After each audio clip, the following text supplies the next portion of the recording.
டே விஜி, அம்மாவுக்கு வயிறு காந்துற மாதிரி இருக்குடா. தயிர் விட்டு சாப்பிட்டா நல்லாயிருக்கும். போய் அம்மா தயிர் வாங்கிட்டு வாடா. மாட்டேம்மா, எனக்கு ஜூஸ் குடிக்காது. ஜூஸ் வாங்கி குடிக்க துட்டு கொடு, நான் போய் வாங்கிட்டு வரேன். கூலிங்காக குடித்தா ஜலதோஷம் பிடிக்கும்டா விஜி. ஜலதோஷம் பிடிச்சாதான் அதை சரி பண்ணுறதுக்கு சுக்கு தண்ணி போட்டு தருவியே, பெற என்ன? நீ உங்கள் அப்பா நினைக்கா பிடிச்ச மசலுக்கு 3 காலும். சரி, ஜூஸ் வாங்கி குடிக்க தொட்டு தரேன், போய் தயிர் வாங்கிட்டோ. அம்மான்னா அம்மா தான். என்னடா தூரமாக போகிற?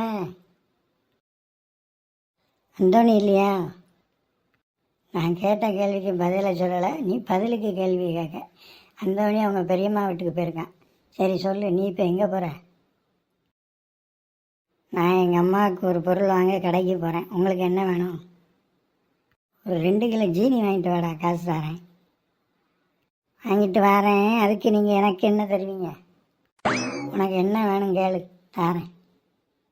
சொல்லிவிட்டு மாறக்கூடாது. ஆமாம், நீ என் வீட்டை எழுதி தர கேட்க போகிற, நான் மாறுறதுக்கு. சொல்லுடா, உனக்கு என்ன வேணும்? எனக்கு ஜூஸ் வாங்க 10 ரூபா கொடுங்க. அவ்வளோதானே, தரேன்டா. அங்கிள், நீங்கள் என்ன பண்ணிகிட்டு இருக்கீங்க? மரம் வெட்டுற வேலை நடந்துக்கிட்டு இருக்கேன்ப்பா. மரம் வெட்டிக்கிட்டு இருக்கேன். டைம் மணி 1 தாண்டிட்டே. சாப்பிட்டீங்களா? சாப்பாட்டை எதிர்பார்த்து தான் உட்காந்துக்கிட்டு இருக்கேன். இந்த நேரம் பார்த்து செல்லுக்கு என் பொண்டாட்டி அடித்தா, தலைவலின்னு வீட்டில் படுத்துட்டாலாம். அங்கே பக்கத்தில் யாரும் இல்லை, சின்ன பிள்ளைகளுக்கு சாப்பாடு கொடுத்து விட. நீ எனக்கு ஒரு ஹெல்ப் பண்ண.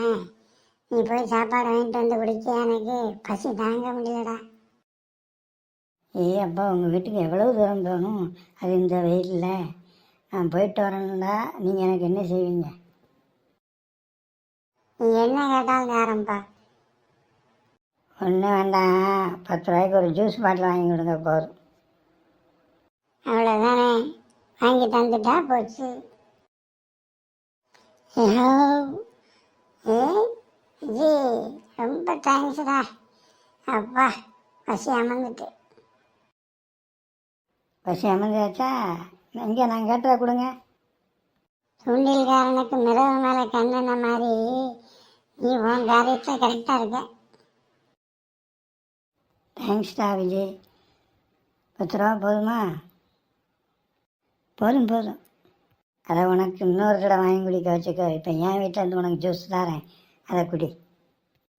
You are so sweet aunty. தயிர் விட்டு சாப்பிட்ட பிறகு தாண்டா அந்த வயிறு காந்துறது கேட்டுச்சு. எனக்கு ஜூஸ் குடிக்க துட்டு கொடுமா. விஜி, இந்த ரவி இங்கே ஒளிய வந்தானா? கண்ணாமூச்சி விளாண்டுட்டு இருக்கான். தனிமையில் இனிமை கண்டுக்கிட்டு இருந்தேன், அதை வந்து கெடுத்துட்டியடா பாவி. ரவி இங்கே வந்து ஒளிஞ்சான், அதை நான் உனக்கு சொல்ல மாட்டேன் எங்கே ஒளிஞ்சிருக்கான்னு. ப்ளீஸ் சொல்லுடா. நீ உன் புது வண்டியை நான் ஒரு ரவுண்ட் அடிக்க கேட்டனே, கொடுத்தியா நீ? பாவி பேர், சொல்ல மாட்டேன் போடா. ஒரு ரவுண்டு என்னடா, நீ 2 ரவுண்டு அடிக்கணும், உனக்கு வண்டி தரேன். சொல்லுடா அவன் எங்கே இருக்கான்? இதைத்தான் எதிர்பார்த்தேன். மகாஜனங்களே, நான் இப்படித்தான். எனக்கு வேணுங்கிறது எப்படியாவது சமய சந்தர்ப்பம் பார்த்து கரெக்டாக கல்லை விட்டு காய அடிக்கிற மாதிரி நினச்ச காரியத்தை சாதிச்சுக்கிடுவேன். ஆமாம், எப்படி என் சாமர்த்தியம்?